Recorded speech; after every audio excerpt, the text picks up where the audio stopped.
Believe in Bigfoot, Dogman, any cryptid? Are you skeptical?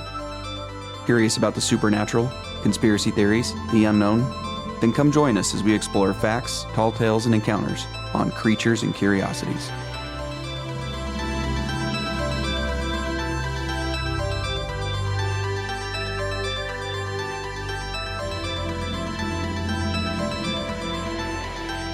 Hello and welcome to Creatures and Curiosities. I'm David. And I'm Jake. And in this week's episode, we're going to be talking about some mutated feral mountain folk. Yeah, there's no other better way to put it. Called Melon Heads.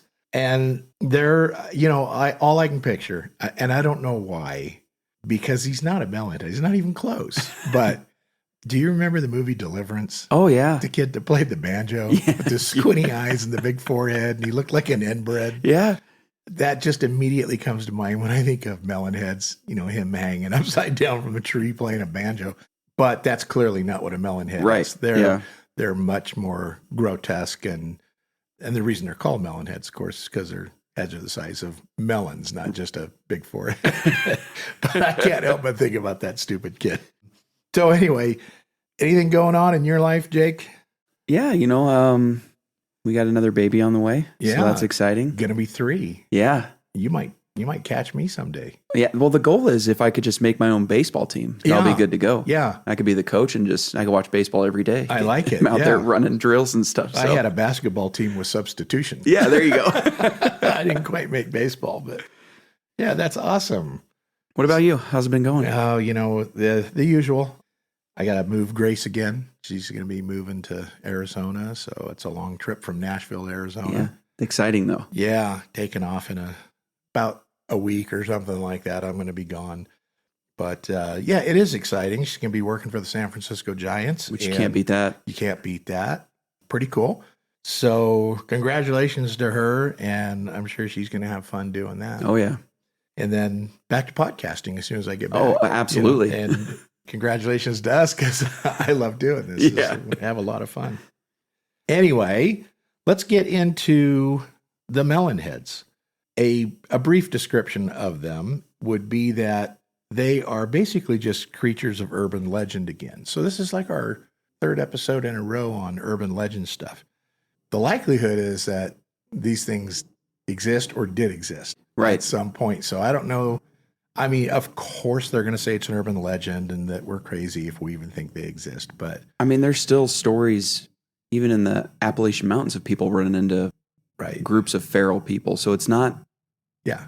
And it's not out of the realm. Exactly. There's feral people all over the world. Yeah. There's tribes that were just discovered. And I mean, remember when they found the Aborigines tribes and stuff years ago? It was like uncharted territory. I couldn't believe it. Well, I remember that one of the guy who's trying to make contact with those people, and I think he's in like a little boat, and as he's getting closer to him, they start hucking spears at him. Yeah, and shooting bow and arrows at him. It's a meal. yeah, because they're terrified of him. They don't know what he's got going on, and they're feral people. So if you see feral people in the woods, just go the other way. Go the other way. Yeah, and all I can picture, aside from the banjo playing inbred, is the movie. I don't know if you remember The Hills Have Eyes. Oh, yeah. Both of the remakes and all of them, and their sequels. This is kind of, if you think about it, it was probably an inspiration for those movies. Yeah, and Wrong Turn, that's another one. Wrong Turn's another one. Yeah, where you have these mutated, inbred, feral people. Psychotic people that are cannibalistic. Yeah. I think wasn't one of the premises of The Hills Have Eyes that they killed and ate the guys, but they took the girl and they wanted to breed her or something like that. They wanted another baby to keep their little community alive. And just the sickness of the movie itself, I think, is based on this. Yeah. I mean, because it matches. They lived in caves. They had big heads. They were mutants because of inbreeding over years and years, so their genetic structure was down to nothing. And if people are skeptical about that, I mean, you can go on YouTube. There's documentaries of inbred families and stuff. Oh, yeah. It's hundreds of pictures. That's recent. Like old times, too. Yeah. Remember the old black and white photos of like mongoloid-looking mutated people? And so it's been a documented for years. That Yeah. So it's not this out is of the not- realm for them to be just living in the woods. Yeah, not even close to being Eating squirrels and drinking unrealistic. river water. Oh Lord. Yeah. So anyway, going on with the description, they're these creatures of urban legend. They're primarily associated with Ohio and Michigan folklore. I know, like in last week's episode, I called them the Connecticut Melon Heads, because in Connecticut they're like all over the place. Yeah.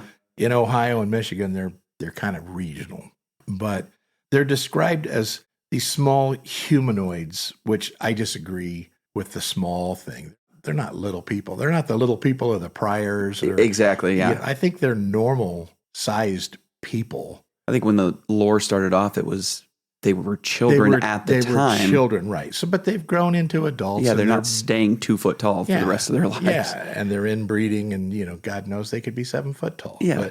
But anyway, if you do any research on it, they'll say that they're these small humanoids with abnormally large, bulbous type heads, often being depicted as being deformed due to inbreeding or as a result of like cruel experimentation and stuff, which is the lore. Right. Now, that experimentation likely is not still going on. So in my book, any deformity or the grotesqueness that's being described with these people would be more due to inbreeding. Right.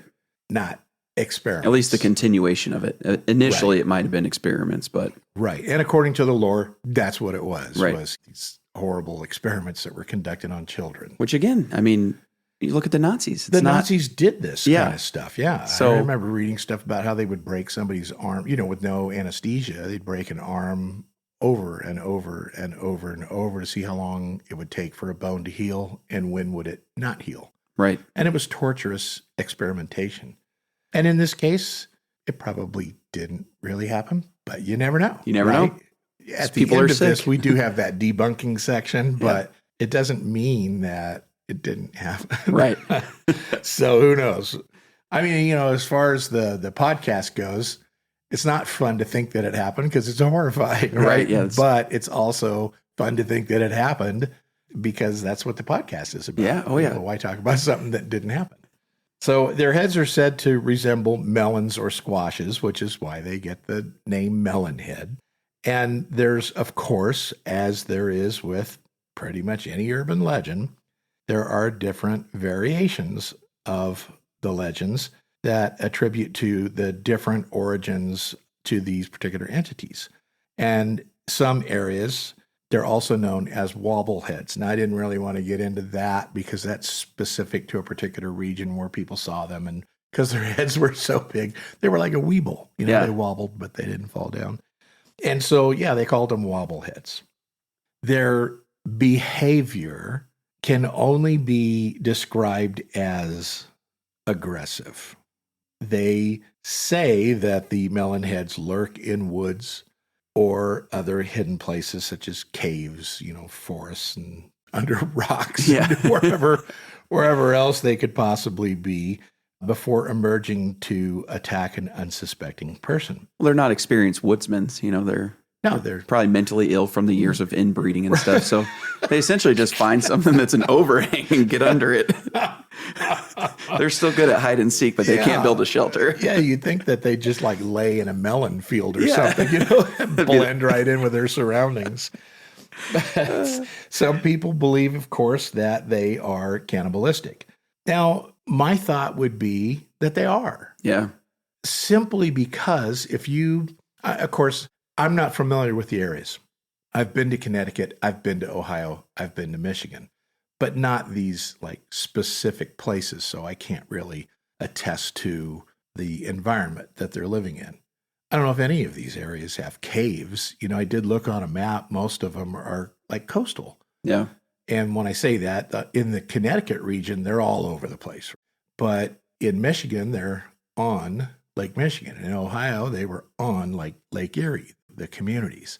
So are they in beaches too? I mean, who knows? Yeah. But I know in the movies, they're always portrayed as they're cave dwellers, and then they come out when people are out hiking and they grab them, drag them into the cave system, and then they eat them or breed them, whichever is the case. Well, you got to think even if one of their own from their, I don't know, so-called clan dies off, they're probably eating it. They're probably eating it, yeah.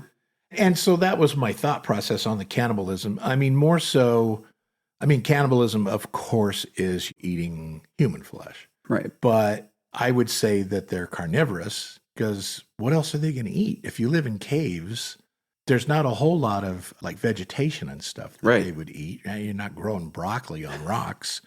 They could probably eat mushrooms and stuff. But my thought is they go out and kill squirrels and they eat squirrels. Yeah, I'm almost sure they don't have any like raised garden beds in that cave.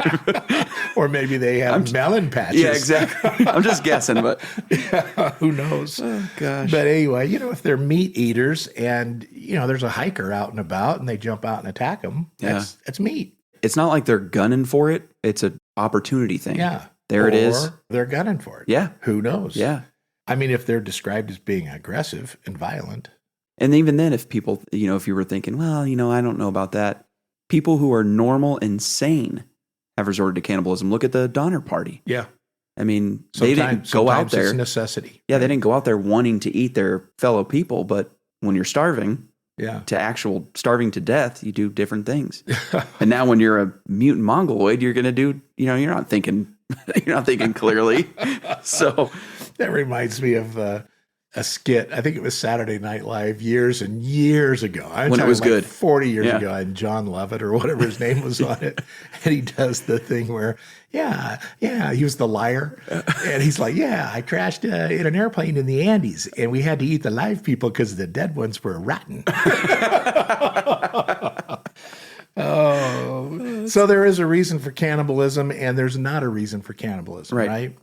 Obviously we're not supposed to partake of that, but in the event of a survival situation, if that's the only way you could live and there's a dead guy there, it'd be tough. But, I think that your survival skills take over. And if you have to have sustenance to live, I guess some people would do it and others would say, I just can't do it. And there's documented cannibalistic tribes nowadays. Oh, yeah. That they've interviewed. They've had a reporter has sat down, videotaped and interviewed like the leader of a cannibalistic tribe. So it's not out of the realm of possible. Not out of the realm. That's for certain.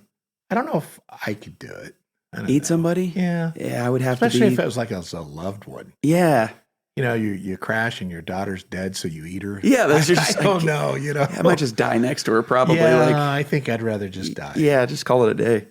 But I'm also not a melon head. So. Yeah.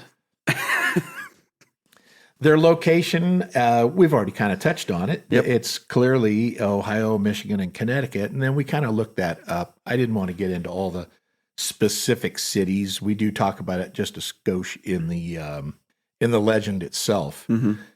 But it's kind of relegated to northern Ohio area, eastern Michigan area. Yep. And then Connecticut, it was just everywhere. The whole state is just melon heads. So if you live in Connecticut, you could be related to a melon possibly. head. I don't know. They were coastal. They were inland. They're like on the border of New York. They were everywhere. Yeah. At least story-wise, they're everywhere in Connecticut. The one thing that did seem to be of commonplace is that melonhead territories typically involve very secluded, rustic type areas with dirt roads that lead in and out of them. That just makes sense, though. Yeah, because they're feral. Yeah, they're not going to be running downtown New Orleans or something where there's a bunch of people. Although when I was in New Orleans, I think I saw some. They're blending in. They're blending in all over the place. Sitting there having coffee and beignets, and I think I did see a few melon heads. But no, they're supposed to be, in these rustic type areas, kind of hiding amongst forest lands and caverns and things of that nature. Which, back to the movies, and I get their movies, that's how they portray them, Right. They're in these remote areas. Yeah, they're not kind of like Wrong Turn. Where exactly. You're just in an area you shouldn't be. Right. You made the wrong turn, you got stuck, and now you got melon heads, Yep. attacking you. So let's get into the actual legends or the origins of the three different states. Right. we'll start with the legend in Michigan. The Melon Heads of Michigan are said to reside, or they did. So this is going back. They were residing in the area around Felt Mansion. And so I thought, well, what the heck is Felt Mansion, right? So I had you look all that stuff up while I was doing other research. And what we found was the Felt Mansion was actually built in 1928 by Dorr Felt in Holland, Michigan. And he built it actually for his wife. It was like a summer home. And the place is huge. Yeah. And we looked at pictures of it. It's it looks like, instead of like your typical beautiful mansion, it kind of looked like an institution. It did. Or something. But the home eventually became a school and a chapel before being purchased by the state in 1977. And then it was converted into a police post and ultimately like a low-grade prison. Which is perfect because that's kind of what it looks like, an old school prison. It does look like that. It looks like a rehabilitation facility or something. Any horror movie that takes place in an abandoned insane asylum, that's what this place looks like. It was perfect for that, right? The state then sold the building in 1995 to the Laketown Township for $1. If you can believe that. Well, yeah, of course it was, because you got melon heads running around killing people. Yeah, exactly. They couldn't keep anybody employed there. They were being eaten. The caveat behind selling that for $1, though, was that they had to keep it preserved as basically like a historical site. Right. So they can't really do anything to it. I suppose they could make improvements on it. Do tours maybe of it. Potentially. But otherwise they can't like use it as for commercial use and stuff.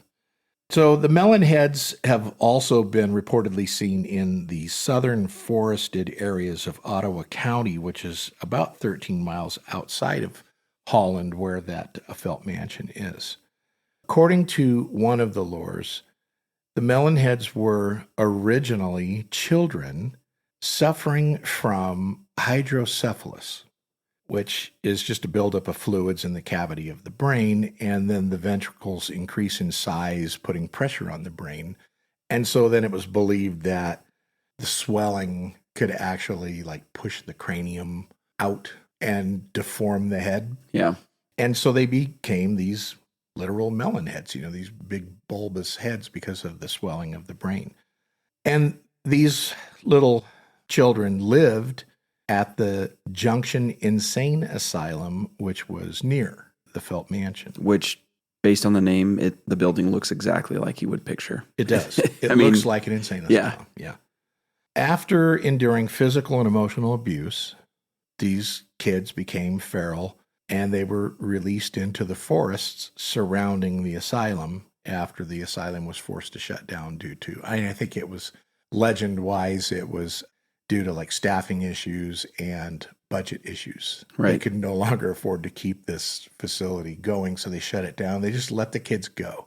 Yeah. Now, that wouldn't happen right. in real life. They'd find a placement home for these kids. They wouldn't just go, okay, kids, off to the forest you go. You got it from here. But anyway, that's the legend. And then some versions of the legend say that the children actually lived in the Felt Mansion itself, but later retreated to a system of caves in nearby hills left over from an abandoned zoo, which that's kind of weird. But you know how they would have cavern structures for the different animals to live in. Right. Then the zoo shut down. The caverns and the caves were left behind, and the kids started living in them. So, it's a sad thought, but I suppose where else are they going to go, right? Yeah, and they don't know any better because they're melon heads. Okay. Other versions of the legend say that the children devised a plan to escape and kill the doctor that abused them. And it said that the children had no place to hide this guy's body after they murdered him. So they cut him up into small pieces and they hid him all around the mansion. Well, what else are you going to do? Yeah. You're a melon head. You got nowhere to go. I'm surprised they didn't eat him, though. Why would they cut him up and hide the pieces? It's a waste of good meat. It's a waste of, you got some tenderloin and you got, well, I don't know. So that is the legend in Michigan. So, which, it makes sense. If you're getting abused and tortured daily, experiments on you, And how many numbers? Things have done this? Yeah. Okay, so while we're doing the research, I couldn't help but chuckle, right? Because every legend starts off at an insane asylum. Yeah. It's always a nut that's escaped or killed somebody, and he's now in the forest and whatnot. And then in this particular one, because of the abuse, the humiliation, the torturing, and the experimentation and all that stuff, they decide, well, we're going to off this guy and go hide in the forest. Yeah. Well, what does that sound like? Pope Lick Monster, right? Yeah, exactly. The little goat boy that was tortured and experimented on and peed on and kicked and humiliated and all that kind of stuff. And then he lost his mind and killed everybody with an axe and retreated to the bridge. But the crazy part is, even though it is weird that they all start off like that, if you read any history on old insane asylums and stuff, they did do that stuff. They do that stuff. Yeah. They still do. They're criminally insane. Like they had the facilities at Atascadero and Vacaville in California, the mental institutions for the criminally insane. And I mean, these people wouldn't hesitate to eat one of the, guards or an orderly or something. And I meant that back in the day that the staff was abusive. Oh, yeah. As far as like running experiments. And, Think about all the lobotomies that were done. Yeah. I mean, even in the one story that we talked about where JFK's little sister had a lobotomy. And that wasn't that long ago. Right. So, this was done repeatedly. Imagine you're, some 18-year-old orderly who's getting paid, 2 cents an hour or something. Barely. And then you got some melon head biting at you. You smack him upside the head probably back then. You got cameras. Shoot him up with a little Thorazine or something and knock him out.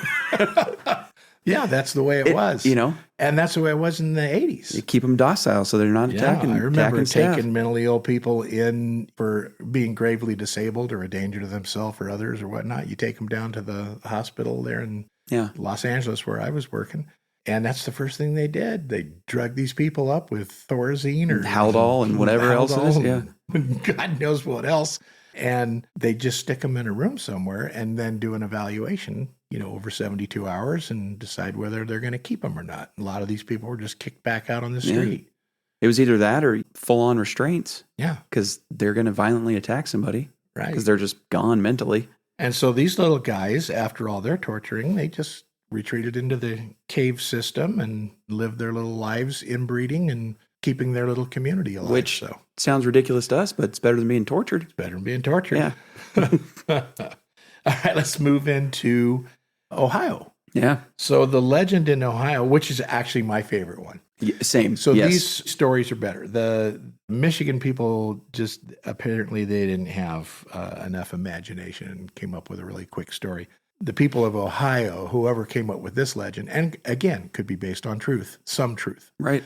As they say, every legend has an ounce of truth. Right. It started somewhere. Right? Something sparked it. Something sparked it. It wasn't just, a drunk at the campfire made up a story. Exactly. Something sparked it. And so this story, I think, is way better than Michigan's.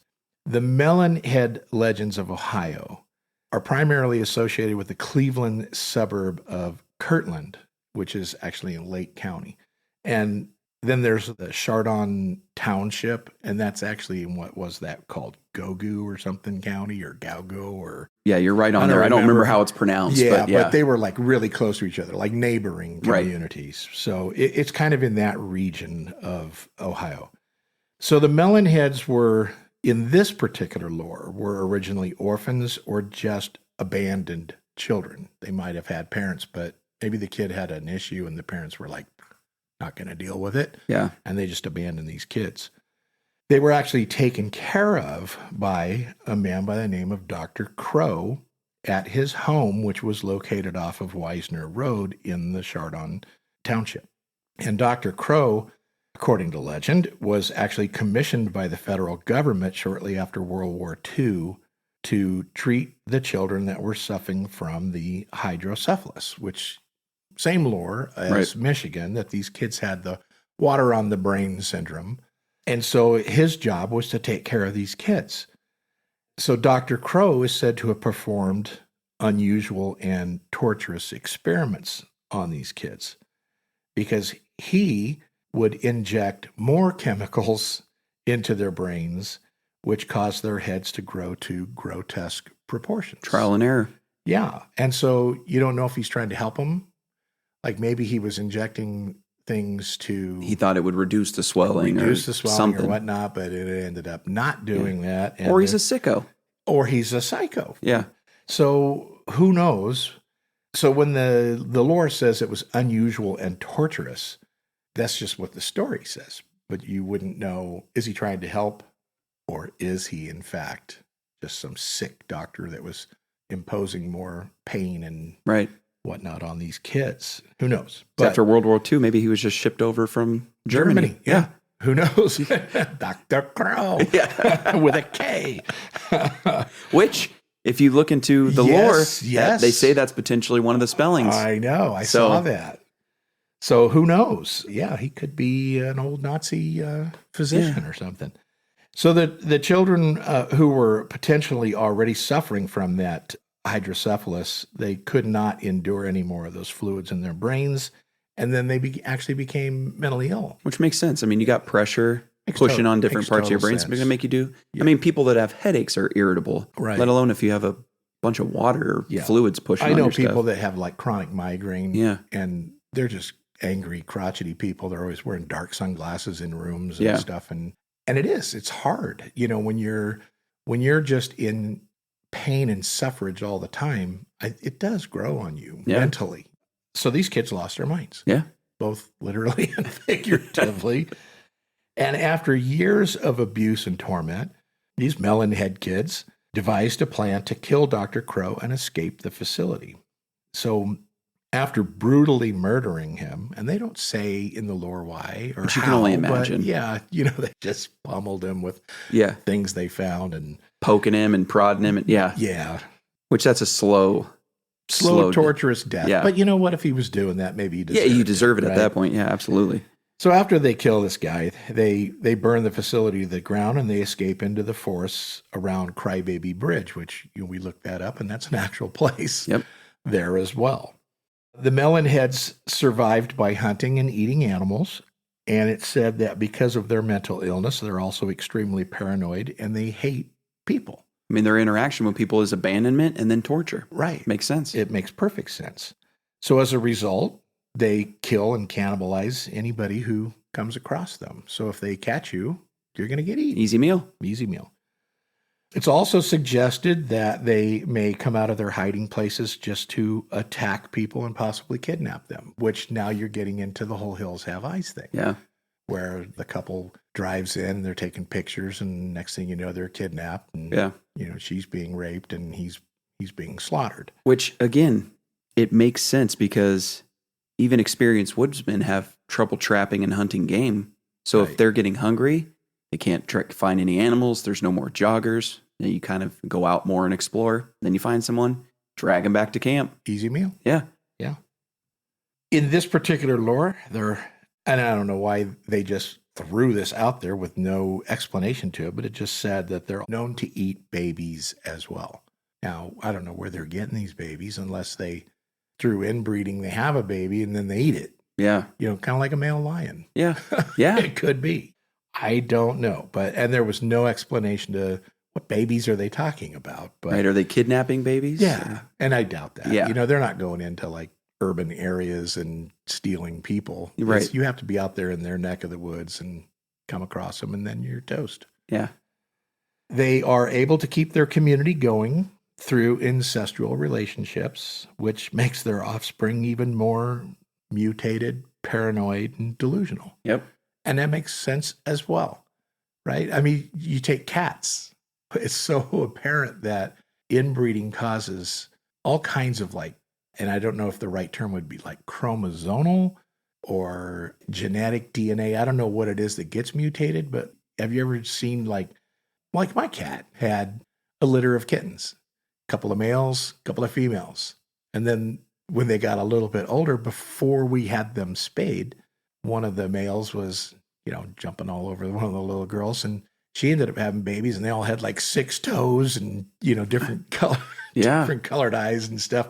They started mutating because they're not supposed to interbreed in those ancestral relations. Packs of wolves do that. Packs of wolves. If one of the wolves tries to do the inbreeding, the other ones will attack it because they know what it can cause. Yeah. Right. So it destroys the bloodline. Yeah. So makes sense. So anyway, these people, they don't understand that apparently. Yeah, I guess not. So I guess not. They just get worse and worse. And I don't know what they're thinking out there, but so another version of basically the same kind of story is that Dr. Crow was actually not this mad scientist injecting chemicals into them and torturing them, but he was a loving and caring person who took great care of those kids, shielding them from the cruelty of the outside world, because anytime they were seen by other people, other kids would criticize and pick on them and make fun of them. Of course, they've already been abandoned by their parents, and the outside world was very critical of them, that they were hideous, monstrous creatures, and Dr. Crow was a loving, caring, compassionate person who brought them into his personal home to ensure that they had a decent life. So he studies endlessly, trying to search for a cure for these kids, but he ends up dying of natural causes before actually finding a cure. So the children, of course, not knowing what to do, they decide just to hang around the home where they've been. What else would they do? Yeah. Right? And eventually the house is run down because they don't know how to do anything and repair it and whatnot. So just over time, the house is in ruins. And of course, what they say now is that if you can find the old foundation of Crow's place, it's believed that you might still encounter a melon head or two because they're still hanging around the house. They don't know anything else. They don't know anything else. So that's their area. That's where they were raised, and that's where they're going to live. So in this particular legend, it's believed that these little melon heads are not dangerous, and it's likely that if you come across them, they're just going to stare at you, mesmerized of seeing a normal human being. Run off scared or something. Yeah. No, I don't buy that. I think they're feral. Yeah, they're monstrous. Violent monsters. I don't think they're good little kids. And then yet another version of the Ohio legend is that Dr. Crow had a wife, and the children loved her with a passion. They just thought she was the greatest thing since sliced bread. And it doesn't say in this particular legend if they liked or disliked Crow. I think they had no issue with him, and then they were really mesmerized by the wife. But one night, the children heard Dr. Crow and his wife arguing, and one or more of them witnessed the fact that she was either intentionally killed by him or she accidentally fell and hit her head against a cabinet. But the kids were enraged by this because they thought that maybe he pushed her. Yeah. She fell, she smacked her head, she ends up dying, and the kids are just mortified that the person they loved most in the entire world was now gone, and of course they blame him for it. Sure. Even if it was an accident. They lost their minds, so they brutally kill Dr. Crow. Rightfully so, it sounds like, yeah. And in their minds. In their minds, he deserved it. And then they burnt the house to the ground again. And so off into the forest they go. Yeah. Now, so they're still around. Again, the legend is if you can go out there and find Dr. Crow's old home, that there's a foundation still out there near the forest off of Wisner Road somewhere. We kind of have to go, right? Yeah. We got to drive Wisner Road. And if any listeners live out that way and you've been down Wisner Road, is there, in fact, a foundation? And have you ever seen a melon head? Yeah, let us know. I would love to know if any of this at all could even potentially be true. But not being familiar with the area, I wouldn't know. So legend holds that the melon heads can still be seen along Wisner Road in Kirtland and adjacent to the Chardon Township. And depending on what version I just said, those three different things, what version you believe, melon heads could be dangerous or just curious. So you're going to have to take a chance, I guess. Yeah. Like if you're driving along, you see a melon head and you get out of your car to go hand him a Snicker bar or something, he may kill you and eat you. Yep. Or he may just stare at you and take the Snicker bar and saunter off into the darkness of the forest. And who knows what? If you really have a hankering to be a good Samaritan, maybe just crack the window and chuck the Snicker bar. Yeah. And then take off. And then if he runs out, you run him over with your car. Yeah, exactly. Kill him because he's no good. Yeah, he's going to murder you. Oh, that'd be a big thump though. Oh, if you yeah. ran over That big melon. You know what it'd do? It'd probably knock your axle. Oh, yeah. Mess something up, crush a tire. Oh, yeah. And now you're out there or with you'd them. high center. Your differential would be on that big melon head. Yeah. And your tires would just be spinning. And then the rest of them would see that you just killed Uncle So-and-so. Yeah. And now you're done for. You're done for. Yeah. I can picture that. Actually. Yeah. I can see that in a movie. So let's move on. Why don't you cover the legends of Connecticut? Yeah. So just like the other ones, there's different variations of the Melonhead myths throughout different areas of Connecticut, since they're pretty much all over the whole state there. Yeah. And they're literally everywhere in Connecticut. Yeah. So the first variation of this myth is over in Fairfield County, of course, an insane asylum. It has to be. And it's obviously for the criminally insane, and it had actually burned down in the fall of 1960, resulting in the death of all the staff and most of the patients, with about 10 to 20 inmates unaccounted for.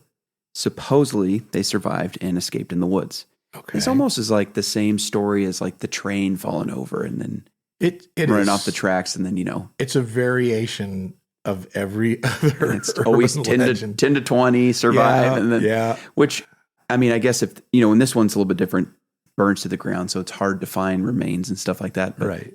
10 to 20 is a huge gap. That's a huge gap. It's double. And who witnessed it? Yeah. What records are there to prove? Did they siphon through all the bones and whatnot and put it all together and decide who actually died? And you're either missing 20 or you're missing 10. Right. Figure it out. Yeah, that's too big a gap. And why are they melon heads? Weren't they just criminally insane people? Yeah, why? Yeah, why did their heads all of a sudden explode? Maybe it'll explain that. Yeah. Let's go on. So the legend states that the Melonhead's appearance is the result of them having resorted to cannibalism in order to survive the harsh winters of the region, and due to inbreeding, which in turn caused them to develop hydrocephalus. So there you go. So it's inbreeding again. So you got, apparently this facility had women in it. Mm-hmm. Men and women, yeah. How do you inbreed amongst Must be men? dual wings, split. Must be dual wings, yeah. So maybe it was 10 women, 10 men. Yep. Got out of this fire, escaped into the forest. And I mean, I guess it only has to be 1 or 2 women. And they're just constantly breeding her until the other ones get old enough, and then they're breeding that one, and then so on and so forth. So this has to take place over a long period of time. Yeah. You can't have inbreeding with yeah. with a woman that you don't even know, right? Who was just in a cell on the other wing. That's not inbred. Yep. Nope. That one's. It would have to be the kids then, and then those kids, and over time. Yeah. So, and if this was 1960, I would say that you wouldn't even start having results of a destruction of the genetic structure until about 1990. At You'd least, have to have about 30 years worth there, right? But I don't know. I'm not an expert on genetic stuff, science, so I would think you would need a few generations, though, at I least, would to get to the think point that we're you talking about right here. And that your head turns into a melon. Right. Because it's not, although inbreeding is awful and terrible and ridiculous and sick, it's not a guarantee that first set is going to be 100% you're just done for. Right. Genetically messed up forever. Yeah. There's going to be some some weird stuff going on. And I guess I'd have to do a little more research on hydrocephalus, but does inbreeding cause hydrocephalus? It's a problem, so it just, the inbreeding increases your chances of getting it. Got me. Because this story is acting like if you're inbreeding, you're popping out hydrocephalus kids no matter what. Yeah. If you have relations with your sister, you're getting a melon head. Oh, well. So some versions substitute the asylum for a prison with places of business or campgrounds, and the inmates and patients with employees. So a lot of mixing and matching here. Some are saying it's a prison. Some are saying it's an asylum. Some are saying it's not either of those. It's either a business or campgrounds. So it's an inmate, it's a patient, it's an employee, it's staff, campgoers, Yeah. So, and then individual variations modify what town these individuals were originally from and where they end up. So I don't know if that's why it's all over the place. Exactly. And that could be the reason for so many stories is because they're seeing them all over. So they're like, oh, they have to be from this area. Yeah. Or this area. Makes sense, I guess. The second variation, the Melon Heads are descendants of a colonial era family from Shelton Trumbull area who were banished after accusations of witchcraft, which start playing with evil there. Yeah, kind of getting back into the same thing as everything that we've talked about prior to this one. If there was actually witchcraft, because, back in some days, if women knew math, they were witches, so they were just burning them at the stake. Right. No matter what. So yeah, especially back in that region. Right. Yeah. But anyway, those witchcraft claims were made against him, which caused him to retreat into the woods because, they didn't want to be burned at the stake and all that stuff. So they're taken off. As with the first legend, this variation attributes the appearance of the Melon Heads to inbreeding. So same thing. Okay, so the witches and the families of the witches run off into the forest to escape persecution from people and then to keep their community, I guess you could say, alive. They start inbreeding, which results in hydrocephalus, which results in melon heads. Yeah, so Connecticut isn't as good as Ohio either. Not even close, yeah. Not even close. As far as the story goes, at least. Yeah. But I'm sticking with the legend of Ohio. Oh, big time. That's the best one. So in Connecticut, some of the inspiration for a number of versions of the Melon Heads legends may be attributed to the local surroundings and landmarks. So basically all they're getting at there is that there were so many mental hospitals, institutions, correctional facilities and stuff that people just spark this legend from the fact that they had all these different facilities. Exactly. People escaped from them and created their own communes in the forest and started inbreeding. Yeah, and giving everybody hydrocephalus. Yeah, and everybody's getting... The central Fairfield County is home to the Old Fairfield Hills State Mental Hospital, as well as the Garner Correctional Institution, both which are located in Newtown. So just like you were saying, they have these old places that people are probably escaping from, and now they're just giving everybody hydrocephalus. Yeah, a bunch of melon heads running around Connecticut. So the care and treatment for adult male offenders with significant mental health issues throughout the Connecticut Department of Corrections were consolidated at the Garner Correctional Institution. Also, there's the Federal Correctional Institution located near Danbury.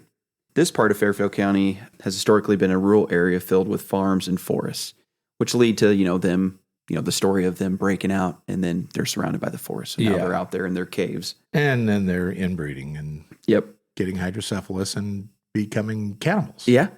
And I'm not sure how they make that jump, but, what are you going to do? Yeah. So the people of Connecticut, that's the best legend they could come up with, then there it is. That's it, yeah.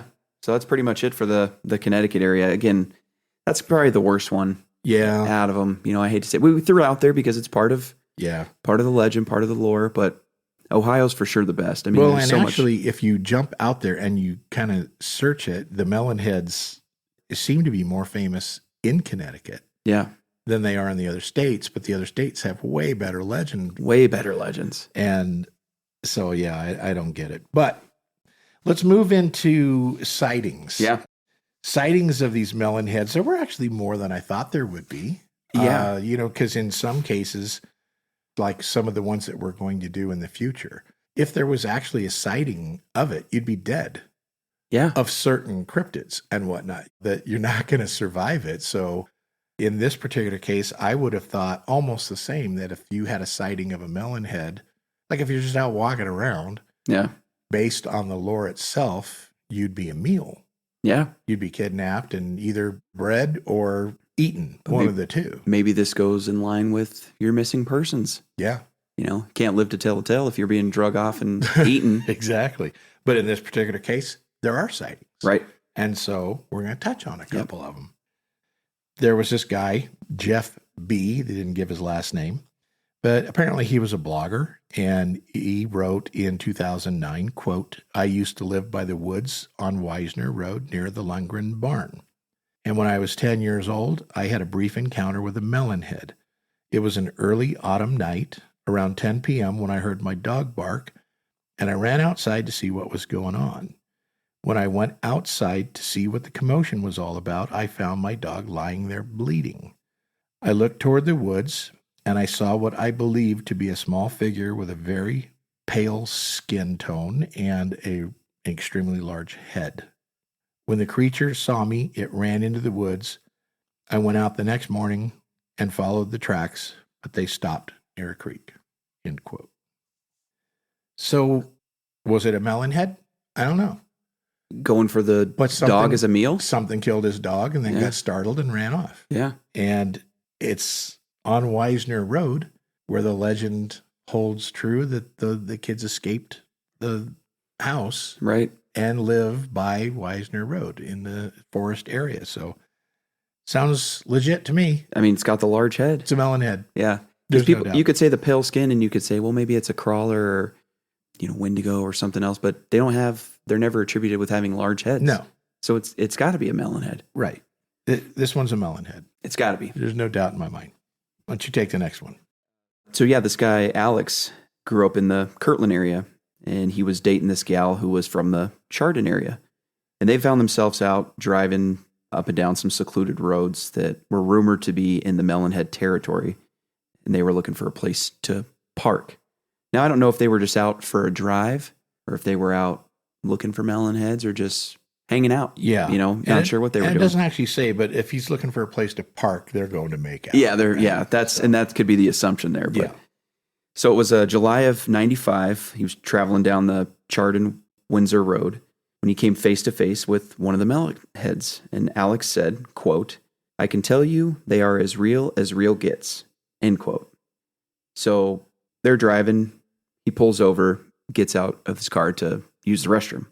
When, quote, "Suddenly I heard the car start up and lurch into gear, and out of the corner of my eye saw it move backwards as the headlights came on. The headlights were pointed into the woods, and through the foliage, I saw the silhouettes of 3 or 4 shadowy shapes lumbering around. One was already on the edge of the road, moving through the bushes and tall grass toward me. From what I could make out, it was no taller than 3 feet, and it had the biggest, most bulbous head I'd ever seen." End quote. Clearly a melonhead. I mean, what are we talking about here? It has to be. It has to be a melonhead. What else has the biggest, most bulbous head somebody could ever see? Right. And again, he's in Kirtland, where the melonhead legend is strong. Yeah. So Alex said it wasn't really running fast and that he couldn't get a good look at it because of the darkness and thick underbrush. But, quote, "I really feared that if I didn't act fast, I would be attacked," end quote. Well, so clearly this kid believes that melonheads exist. You have to at that point. You have to. And he saw it. I mean, we've had other ones where people have seen things that are more terrifying than a melonhead, even though that'd be frightening to see, especially at dark. Right. Where they don't have any sense of fear. Like a bat squatch. Right. I mean, to me, that's way more horrifying to see than a melonhead. But you have people seeing those and they say, I wasn't scared when I saw it. Yeah. And this guy's seen a little 3-foot thing with a giant head, and he's like, I was absolutely terrified. Yeah. I thought it was going to hurt me. Because he knew he was going to be eaten. Yeah, he knew he had to have. Yeah. This thing's going to beat me to death. Okay, the next one occurs October of 2001. A guy by the name of Tony says that he, his stepfather, his mother, and his stepbrother were all driving down Chilcote Road in Chardon when they came upon a stretch of road that had fields on both sides and an irrigation ditch running parallel with each side of the road. And so Tony says, quote, "Just then I looked out my window and I saw him, a melonhead. He, or it, was running along next to the ditch. Since the ditch was too wide to jump over, it was coming close like it was about to jump and then pulling away.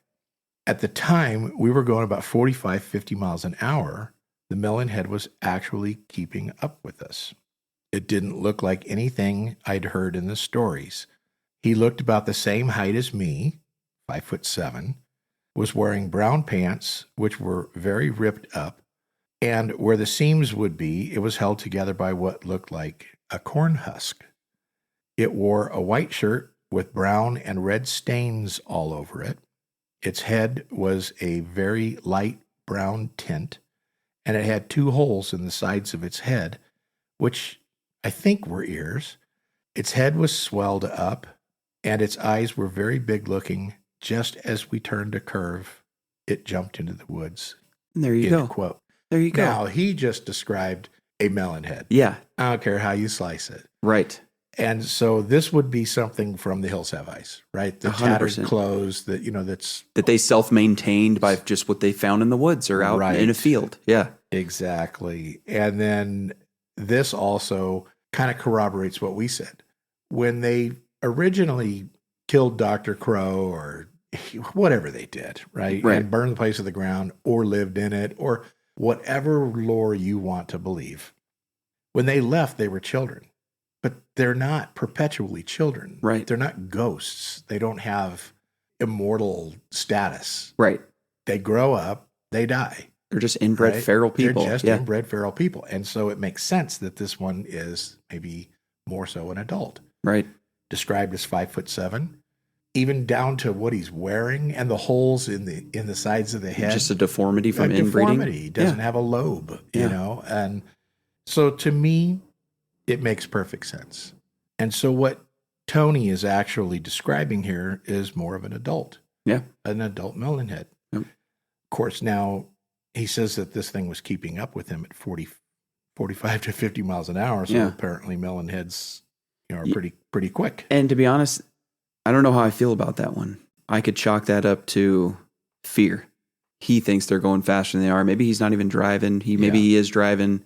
But if you're looking at that and you are driving, you're probably not maintaining the same speed because you're paying more attention to that. So you're letting off the gas. You're also trying not to crash the car. Right.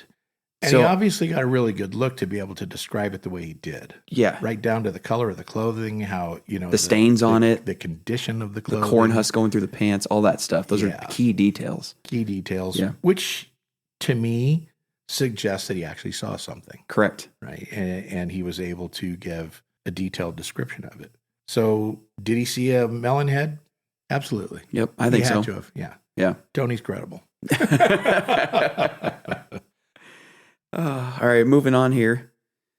According to legend, back in the 80s, this group of girls from Notre Dame High School were out in Fairfield, and they decided to go for a drive after the Friday night football game. So they pile into a blue Granada, and they ended up on Velvet Street in Trumbull, where they were looking for melon heads. The girls park the car, and they end up leaving the headlights on, and they venture off into the woods. So after they walk a couple hundred feet, they hear the car door slam, and then they hear the engine fire up, and the car started heading towards them. They could see figures inside the car that they described as being about the size of children. They had large heads, rags for clothes, and an orange glow in their eyes. Now, she's the first one to describe them with a glow. Right. Also, this one, if you read this legend, they also say that sometimes you could still see this blue Granada driving around. Right. And I've also heard it described as a Torino, being a Gran Torino. Same color, but different car. Yeah. So I don't know. This one I kind of chalk up to... That one's a tough one. And I also think, hear me out on this, nighttime, you're in secluded area, kind of off the road in the woods. Yeah. If I'm in a vehicle driving towards you with the headlights on, are you going to really be able to make me out in the car with what I'm wearing? Nope. My eyes are glowing. No, those headlights are going to get you. Nope. Yep. I mean... There's no way you could see into the car. No. In the evening with headlights shining in your eyes. Right. So I'm calling this one baloney. But we threw it out there because it's fun. It's fun. It's fun to think that the melon heads are still out there driving. Stealing cars, an old car, you know, but... They can't make a grass hut to live in, but for some reason they can keep up the maintenance right. on a 1980s. They're doing oil changes and pulling into town to get gas, right? So it's... Those are the three areas of melon heads and the stories that are significant to each particular location. Right. Now we're going to get into the possible explanation of what a melon head actually could be. One explanation is that it reflects fear and prejudice of urban and suburban people towards rural and isolated people who may have different lifestyles. So basically just they're getting at the guy from the city making fun of the country boy. Making fun of the country boy and, always big-headed, inbred who's an idiot and runs around. And it's especially true for post-World War II era when a lot of the people moved from the cities into the suburbs and they encountered unfamiliar cultures and environments. And so people have a tendency to make fun of people that aren't like them. So that's one explanation. I don't buy it. No. It's one thing to say, it'd be like the kid from Deliverance that I was talking about earlier. Yeah. Okay, so he's not a melon head, but you might look down on him and say, the kid's clearly an inbred. Yeah. He plays a mean banjo, but he's kind of like a mentally challenged person. Right. And you might make fun of him. Right. But to say that, but he's got a huge bulbous head and, they're cannibals and they live in caves, and that's a stretch. Yeah. So, and they were raised by a doctor who performed experiments on a, right. So I kind of don't buy that explanation, but it is one. Right? Yep, it's there. Another explanation is that it's based on historical fact or events that have been distorted or exaggerated over time.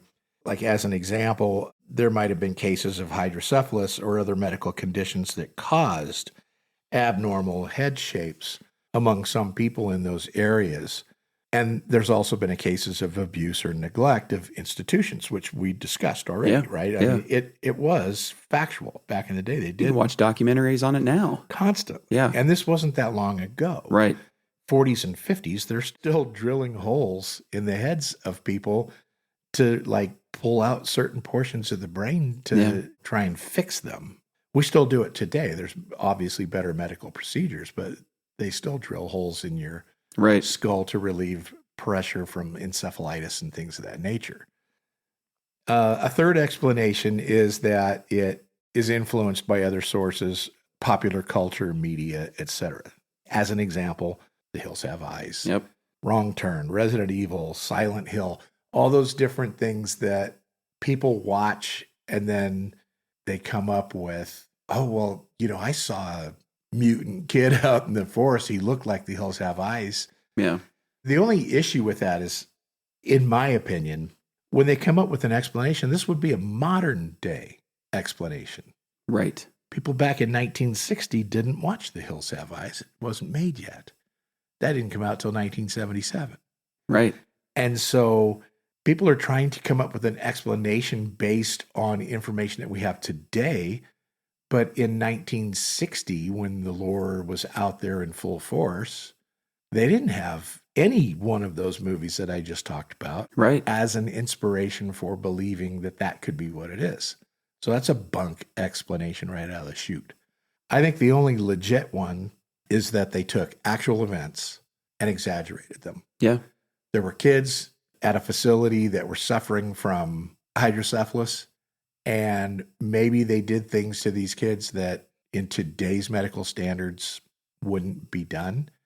And then they exaggerated it into, and they killed the doctor, and they burnt the place down, and now they're cannibals living in the forest. Well, it's like Texas Chainsaw Massacre when the movie starts out and it's based on a true story. Yeah. Okay, well, if you watch Texas Chainsaw Massacre, that's not what happened. Not even close to what happened. The writers took an event of a serial killer, or a guy who killed somebody in Texas, and then they expanded on that with these outlandish ideas that, it's probably a family out there, and this one guy wears their faces and screams and chases you with a chainsaw. Yeah. That'd be fun. Doesn't mean that that's what took place. Right. So, anytime you see a movie that says based on true events or inspired by true events, it means that there was only one thing that occurred. A small fraction. And then they went off, in their Hollywood style and made it exaggerated. And so I think that's a good explanation of a melon head. Right. It was something that actually occurred back in the day that got exaggerated to the point that now these melon heads exist in urban legend based on what they thought could have happened to them. Right. Right. So I don't know. So let's move into debunking melon heads. I like it. And it's not a lot to debunk it, but there is some factual data that would suggest that it didn't happen the way the lore says. Right. So in the Michigan lore, which wasn't all that extensive, it's a good story. Yeah. The Allegan County Historical Society, they actually say that the Junction Insane Asylum where these children lived never existed. It was, in fact, though, a prison at one point, but it was never an insane asylum. And so the lore says that they were at this Junction Insane Asylum, right? And there wasn't one. So that kind of kills that, at least that portion of the story. Exactly. The prison known as the Dunes Correctional Facility was located near the Felt Mansion, and it housed about 80 minimum security prisoners and was shut down in 1991 due to lack of funding. So this is what the locals there would now refer to as the Junction Insane Asylum building, even though the Junction Insane Asylum never existed. Because if you Google the Junction Insane Asylum, you'll get the photo. You'll get the photo for that Dune Correctional Facility. Yes, and it looks like an insane asylum or from a correctional movie, facility. Or a correctional facility. And so it works in the lore. It just isn't real. Right. It wasn't an insane asylum.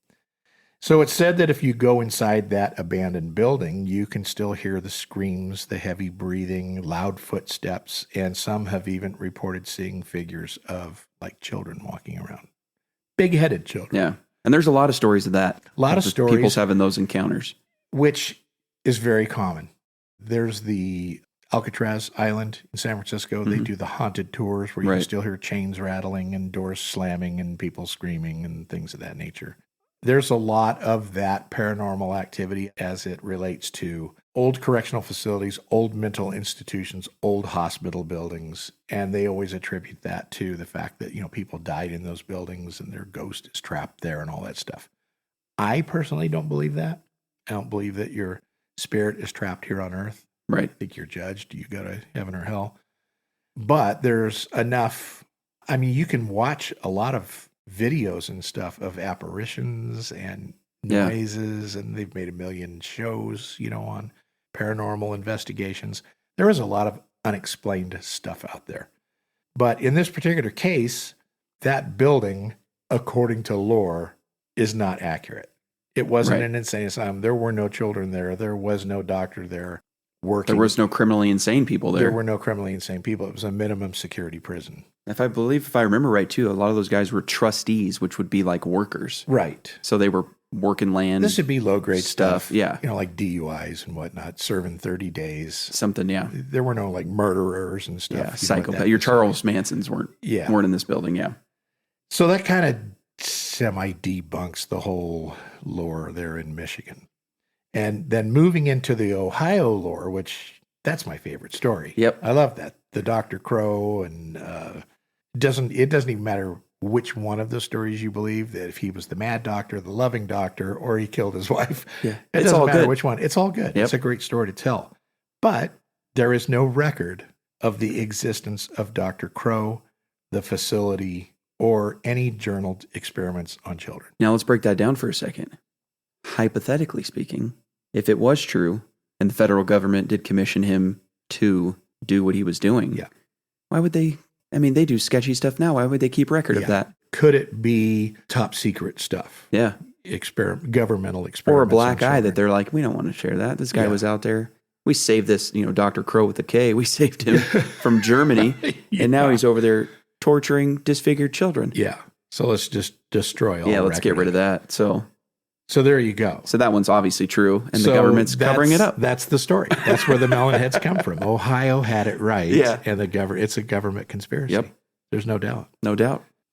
So those are the debunkings on those areas. There is nothing to debunk Connecticut's story because Connecticut's story is just you just have to read it, and you can debunk it here. Yeah, and you're just going to say that just didn't happen. It's almost like a 5-year-old made up the story. Yeah. Now, are there Melon Heads in Connecticut? Of course there are. Yeah. But the story doesn't support what they really are. Right.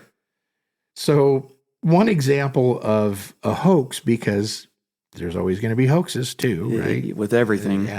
How many times have we talked about hating the hoaxsters? But there was a YouTube video in 2011 by a user named the Melon Head Hunter. And his video shows a group of teenagers driving around Felt Mansion in Michigan looking for melon heads. And they encounter one hiding behind a tree, and they chase it with their car until it runs away into the woods. Now, the video had over 300,000 views, and a lot of these people would comment on whether or not they believed it or they doubted it or whatever.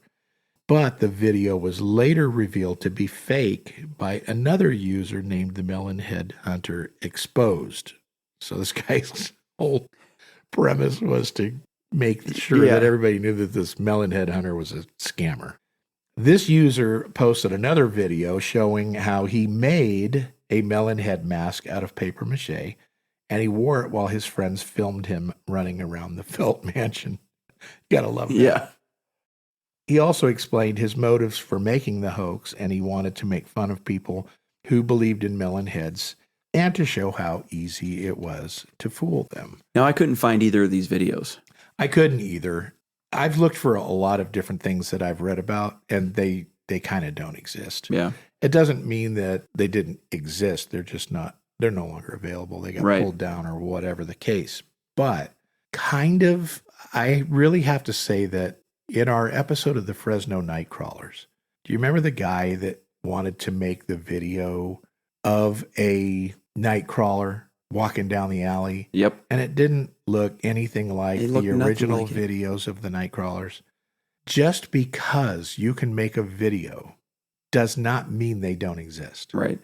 That's another thing that always gets me too, is when these, and I'm all for debunking stuff. If it's clearly if it's bogus, fake, then let's just not believe it anymore. But when you make one of these videos or you try to debunk something and it looks nothing like what you're trying to debunk or sounds like, or whatever the case is. Right. And then you go, yeah, there it is. See, I just debunked it. That doesn't count because you made your own video and you say it looks the same. Yeah. Because like you just said, when I watch those, they look nothing alike. That's correct. And even my thought is this, even if you made it look exactly like it, doesn't mean it doesn't exist. Exactly. Let's just take something very simple. Bigfoot. The easiest thing I can think of. So somebody takes a video of Bigfoot. Right. They post it online. Everybody either says, wow, look at that, it's a Bigfoot. Or they say, clearly a fake. Right. Right. Well, I can go out, or Hollywood can go out. It doesn't matter who it is. I can go out and recreate it and maybe even look more realistic. Does that mean that his video was fake? No. No. Do UFOs exist? Are there other people on other planets? Do they come here? Well, according to Star Wars and Star Trek and every single UFO alien video that you've ever seen, every movie, extraterrestrial. I mean, can they make stuff look realistic? Yeah. Yes. Does it debunk a homemade video of lights in the sky? No. Right. Not in any way, shape, or form. So when people say, well, I made a video, it looks exactly like it. Oh, great, and good job. Yeah. But it doesn't mean that guy's is fake. Exactly. And so I have to go back to that every time because people are always trying to prove it doesn't exist. And the fact that you were able to make a video doesn't mean that the other one's fake. No. It just means that you were able to recreate it. Right. And that has nothing to do with validity of somebody else's video. No. Anyway, I just have to say that because I hate hoaxsters. Yeah, same. They need to stop it. Don't put stuff up that isn't real. Right. And ruin it for everybody else. Exactly. But we've said that in about 12 episodes. I'm going to say it every time, too. People are sick of hearing it, but it is the truth. Yeah. We were going to do popularity of the Melon Heads. There's no festivals. There's no specific day of the year that anybody celebrates a melon head because, it's just a tragic story of a bunch of, genetically mutated psychotic children that have hydrocephalus and were tortured and cannibalized people and live in caves and interbreed. And there's nothing to celebrate about. Yeah, it's not like the lizard man. The sickness of that whole story. No, lizard man's awesome. Yeah. At Bigfoot, there's so many festivals for Bigfoot. But I can't imagine having something for a melon head, and there isn't. How do you even celebrate that? How would you celebrate it? Just essentially making fun of kids with hydrocephalus at that point. Now you're a jerk. Yeah. Oh, look at the mutant kids. Yeah. But anyway, there are a number of movies. Now, we did talk about movies like Wrong Turn and Hills Have Eyes and stuff that were probably inspired by melon head stuff. But there are actually movies about the melon heads. The last one being Melon Heads House of Crow, which I can't find. Okay, so none of these exist. I was gonna kind of go through these. There's Melon Heads in 2011. Then there's the sequels: Legend of Melon Heads, Field Guide to Evil. There's all kinds of stuff out there. I tried desperately before we did this episode to watch that Melon Head. House of Crow, yeah. House of Crow and the original 2011 film of the Melon Heads. or that's not the original. Actually, in 2010, there was The Legend of the Melon Heads. That was probably the first one. I tried Prime, Hulu. I've tried all the, little free channels, but even if you just Google where to watch, you can't find it. It's not there. I think you can see it on IDBM or whatever that. There's a trailer for it and everything. There's a trailer for it and you can watch it. And it's cheesy as hell, but I wanted to watch it before we did this podcast. Yeah. And like I said, I spend like $40,000 a month, it feels like, on television, as I have my television provider. I have every movie channel. I have all of the streaming channels, mainly so that I can watch football games and whatnot. But I tried them all. Prime and Hulu and Max and you name it. Every paid service, I have it. And I even looked on Tubi, which is the free one. I couldn't find it on there. And Fubo or whatever that one's called. I mean, I tried everything to look up Melon Heads, and it won't even show up in a search bar. No. You type it in, and you could get like Wrong Turn, would show up when you type in Melon Heads, which I thought, that's kind of odd. But none of these movies I can find, period. So if anybody knows... Yeah, if you know where we could watch House of Crow at least. Yeah, because I'd like to watch one of those. I know they're horribly cheesy. Oh, but some of those are the best. But you got to love it. Yeah. So if you know where that is, please email us. Tell us, how we can watch that. But I think that's it. I think we've covered pretty much everything we can on Melon Heads. There is more information on them, especially like Connecticut, just because of how many places there were. There's a million different stories, regional stories, whether it's on the coast, whether it's inland. And there's always a little bit of a difference. Right. Just didn't feel it was necessary to go into all of it. It would turn into a 3-hour podcast at that point. And for no reason, because the basic story of a melon head is it was a little orphaned kid who got experimented on. They lost their minds. They murdered everybody, burnt stuff to the ground, went into live their feral, incestual lives. And if you come across one, they might stare at you or they might eat you. One of the two. Who knows? Yeah. But that's the basic rundown of a melon head. We had a great time looking into melon heads, and we hope you enjoyed the stories. And unless you got anything else, Jake, I say we call it. No, that's it. Yeah. All right. Well, our next episode in 2 weeks is going to be kind of a cool one, I think. It's called The Black-Eyed Kids. Yeah. The basic premise is they could be like vampires or demonic entities of some kind. They're frightening. There's a bunch of sightings of them. And we're going to kind of get into what they could be and how that relates to like modern day vampirism. Yeah. So stay tuned for that one, and we're going to have a good time with it. Thanks, guys. Thanks for joining us today. If you enjoyed the show and you want to help us out, then go ahead and give us a follow, leave us a review, and don't forget to turn on the automatic download button so you don't miss any upcoming episodes. And as always, if you've had any experiences, stories, thoughts, comments, or questions, we'd love to hear from you. Send us an email to cryptidfanatic@gmail.com. Let us know if you'd like to be on the show or just have your story featured during one of our episodes.